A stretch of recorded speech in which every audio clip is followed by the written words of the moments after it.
ஸல்லல்லாஹு அலைஹி வஸல்லம் அவர்கள் ஒரு உயிரினத்தை வீட்டில் வளர்ப்பதற்கு அனுமதி கொடுத்திருக்கிறார்கள். அதுதான் பூனை.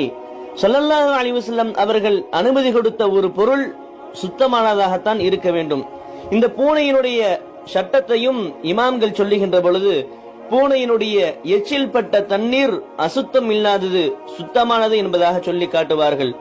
பூனையின் கால்பட்ட தண்ணீரும் அசுத்தம் இல்லாதது சுத்தமான தண்ணீர் என்பதாக இமாம்கள் சொல்லுவார்கள்.